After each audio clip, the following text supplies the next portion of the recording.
إن الحمد لله نحمده ونصلي على رسوله الكريم أما بعد أعوذ بالله السميع العليم من الشيطان الرجيم بسم الله الرحمن الرحيم ستجدون آخرين يريدون أن يأمنوكم ويأمنوا قومهم كلما ردوا إلى الفتنة أركسوا فيها فإن لم يعتزلوكم ويلقوا إليكم السلام ويكفوا أيديهم فخذوهم واقتلوهم حيث ثقفتموهم وأولئكم جعلنا لكم عليهم سلطانا مبينا وما كان لمؤمن أن يقتل مؤمنا إلا خطأ ومن قتل مؤمنا خطأ فتحرير رقبة مؤمنة ودية مسلمة إلى أهله إلا أن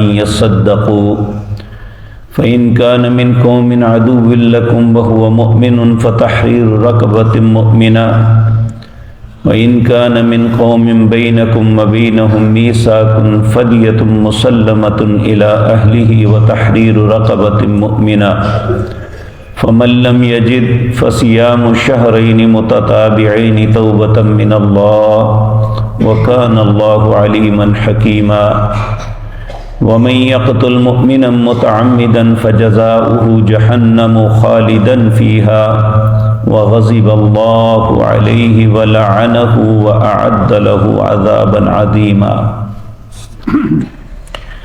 حضرات محترم، گزشتہ آیات میں دو قسم کے منافقوں کا تذکرہ کیا۔ ایک وہ کہ جب رسول اللہ صلی اللہ علیہ وسلم انہیں بات ماننے کا کہتے تو وہ بظاہر یہ کہتے ہم نے مان لی، لیکن جب وہ اپنے گھروں کو جاتے تو پھر جو پلاننگز کرتے اللہ فرماتے ہیں میں سب کچھ جانتا ہوں۔ اسی طرح ایک وہ تھے جن کے دل میں نفاق تو تھا، لیکن نہ وہ آپ سے لڑنا چاہتے تھے نہ اپنی قوم سے پیچھے ہٹنا چاہتے تھے۔ تو اللہ مالک نے ان کے متعلق فرمایا، پہلوں کے متعلق کہا انہیں جہاں بھی پاؤ قتل کر دو، دوسروں کے متعلق کہا کہ ان سے درگزر کرو۔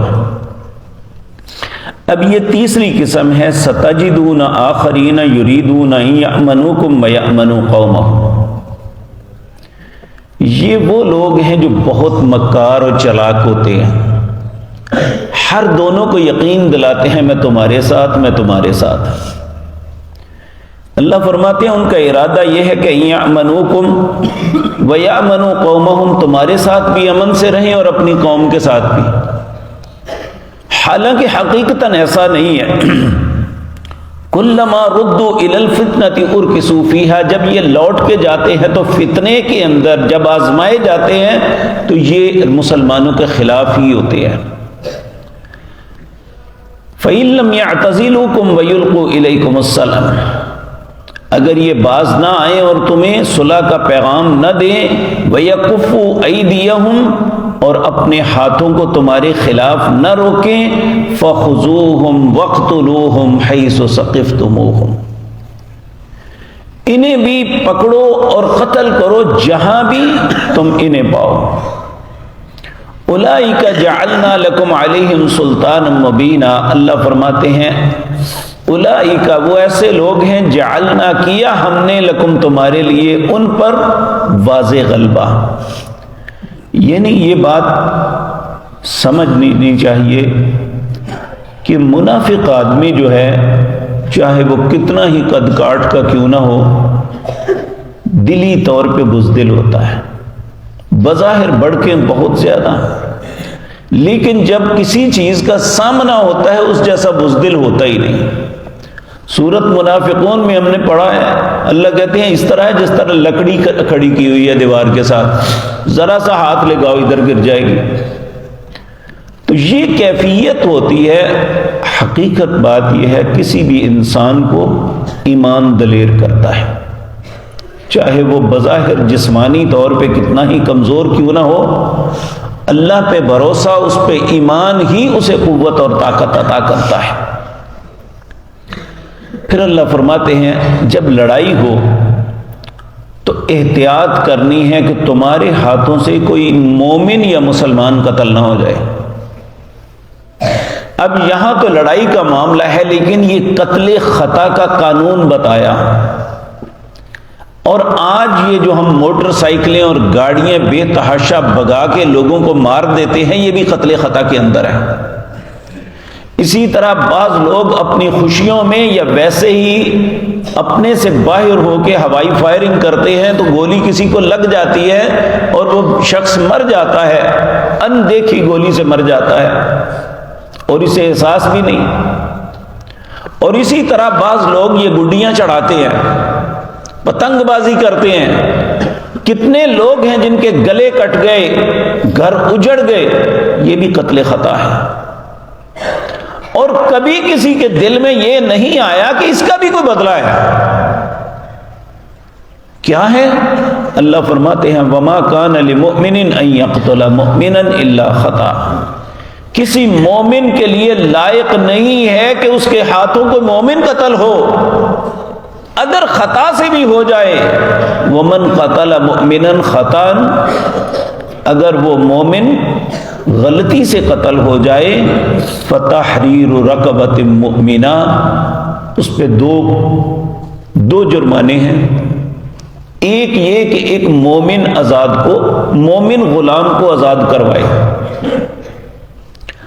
دوسرا وَدِيَةٌ مُسَلَّمَةٌ إِلَىٰ أَهْلِهِ إِلَّا أَن يَصَّدَّقُوا، جن کا بندہ مرا ہے اسے دیت دے۔ دیت کتنی ہے؟ 100 اونٹوں کی قیمت۔ یہ اس کی دیت ہے جو خطا غلطی سے قتل ہو جائے۔ ہاں الا ان یصدقوا، اگر اس کے گھر والے معاف کر دیں تو پھر دوسری بات تو معاف ہو جائے گی کہ دیت نہیں دینی پڑے گی، لیکن غلام کو آزاد کرنا ہے۔ اگر غلام نہیں پاتے یا نہیں دے سکتے تو 2 مہینوں کے پے در پے روزے رکھنے ہیں۔ آج اس کو ہم نے مذاق سمجھ لیا، مر گیا تو پھر کیوں ہے، میں جان کے ماریا۔ اور یہاں قتل خطا کی بات ہو رہی ہے، جو غلطی سے ہو جائے۔ پھر فرمایا فَإِن كَانَ مِن قَوْمٍ عَدُوٍّ لَكُمْ وَهُوَ مُؤْمِنٌ فَتَحْرِيرُ رَقَبَةٍ مُؤْمِنَةٍ، اگر وہ شخص تمہاری دشمن قوم سے ہے، یعنی وہ اس کے خاندان کے لوگ کافر ہیں، صرف یہی مسلمان تھا، کافروں کو دیت تو نہیں دینی لیکن غلام کو آزاد ضرور کرنا ہے۔ اور اگر اس قوم کے ساتھ تمہارا معاہدہ ہے یا وہ غیر مسلم بھی ہے اور ذمہ ہے تمہارے ملک میں، اسے بھی خطا سے قتل کرنا نہیں کہا، پہلے اس کی دیت دینی ہے پھر غلام آزاد کرنا ہے۔ فَمَن لَّمْ يَجِدْ، اگر غلام کو نہیں پاتے، فَصِيَامُ شَهْرَيْنِ مُتَتَابِعَيْنِ، 2 مہینے مسلسل روزے رکھنے ہیں۔ اگر ایک روزہ بھی درمیان میں چھوٹ گیا کسی بیماری کی وجہ سے یا کوئی اور سبب بنا تو پھر پہلے سے شروع ہوگا۔ یہ کنٹینیو 2 مہینے پے در پے روزے رکھنے، اس میں کوئی چھٹی نہیں ہونی چاہیے۔ توبۃ من اللہ، تب اللہ کے ہاں توبہ قبول ہوگی۔ وکان اللہ علیما حکیما، اور اللہ جاننے والے اور حکمت والے ہیں۔ یہ تو ہوا قتل خطا۔ اب دوسرا ہے قتل عمد، جان بوجھ کے کسی کو قتل کرنا۔ یاد رکھیں نبی کریم نے فرمایا جس نے کسی ذمی کو قتل کیا، ذمی کون ہوتا ہے؟ غیر مسلمان جو مسلمانوں کے ملک میں رہتا ہے، اس نے اسے قتل کیا جان بوجھ کے، کوئی وجہ نہیں، تو کہا وہ جنت کی خوشبو بھی نہیں پائے گا۔ اور جو کسی مسلمان کو قتل کرتا ہے، ایک مومن آدمی کو قتل کرتا ہے، اس کا بدلہ کیا ہے؟ اسے 5 قسم کی سزائیں ملیں گی۔ وہ تو تھوڑی دیر تڑپ کے مقتول قتل ہو گیا، مر گیا، لیکن اس کے ساتھ جو ہوگا وہ کیا ہے؟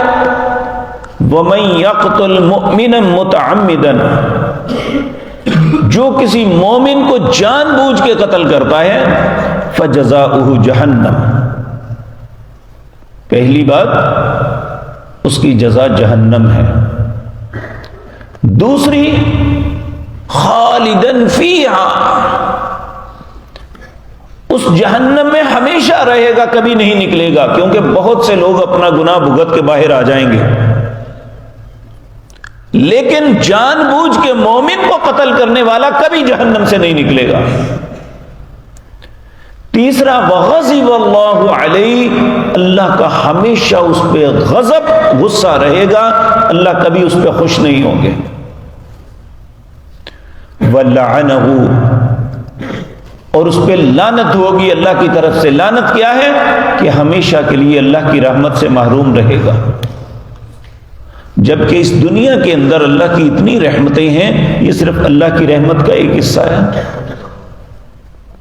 اللہ نے 99 رحمتیں اپنی قیامت تک کے لیے سنبھال کے رکھی ہیں،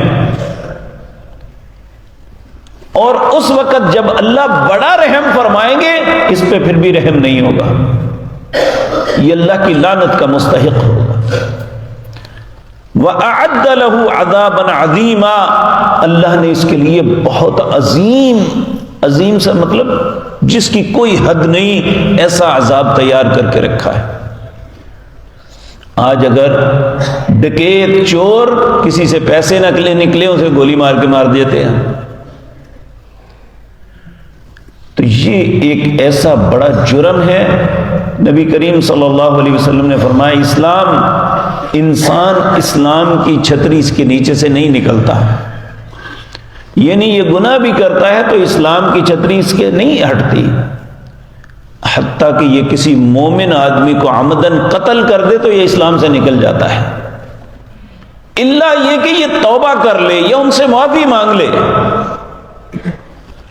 آج عدالتوں کو پیسے دے کے، پولیس سے غلط سمنیاں لکھوا کے، یہ باہر چھوٹ کے تو سمجھتے ہیں ہم بری ہو کے آ گئے ہیں، یہ بری نہیں، یہ اللہ کی عدالت میں ایک دن پکڑ ہوگی۔